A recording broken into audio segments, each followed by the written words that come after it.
நாகப்பட்டினம் மாவட்ட ஆட்சியர் அலுவலகத்தில் நடைபெற்ற விவசாயிகள் குறைதீர்க்கும் கூட்டத்தில் செல்போனில் மூழ்கிய அதிகாரிகள்.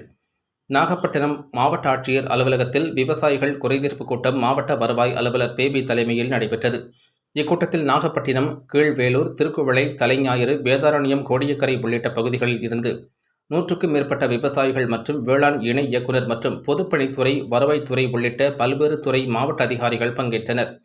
நாகப்பட்டினம் மாவட்டத்தில் நடப்பாண்டில் 1,00,000 ஏக்கர் சம்பா சாகுபடி பணிகள் நடைபெற்று உள்ளது.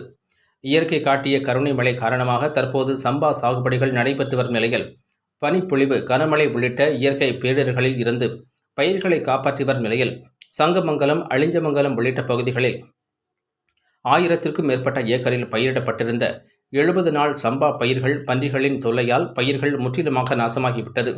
பயிர்களை காப்பாற்ற மாவட்ட நிர்வாகம் பன்றிகளை காவல்துறை உதவியோடு பிடிக்க வேண்டுமென விவசாயிகள் கண்ணீர் மல்க கோரிக்கை வைத்தும், இல்லாவிட்டால் பாதிக்கப்பட்ட பயிர்களை மண்ணெண்ணெய் ஊற்றி எரிக்கப் போவதாக தங்களுடைய குறைகளை அதிகாரிகளிடம் முறையிட்டனர்.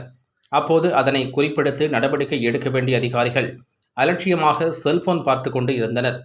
சில அதிகாரிகள் வாட்ஸ்அப்பில் மூழ்கியபடியும் செல்போன் பேசியவாறும் சில அதிகாரிகள் தூங்கிக் கொண்டும் கூட்டத்தில் பங்கேற்ற சம்பவம் குறைகளை தெரிவித்த விவசாயிகள் மத்தியில் கவலையையும் சலசலப்பையும் ஏற்படுத்தி உள்ளது. செய்திகளை துல்லியமாகவும் உடனுக்குடனும் தெரிந்து கொள்ள நாகை 24 நியூஸை சப்ஸ்கிரைப் செய்து கொள்ளவும். நாகை மாவட்ட செய்திகளுக்காக நாகையிலிருந்து RS இளங்கோவன்.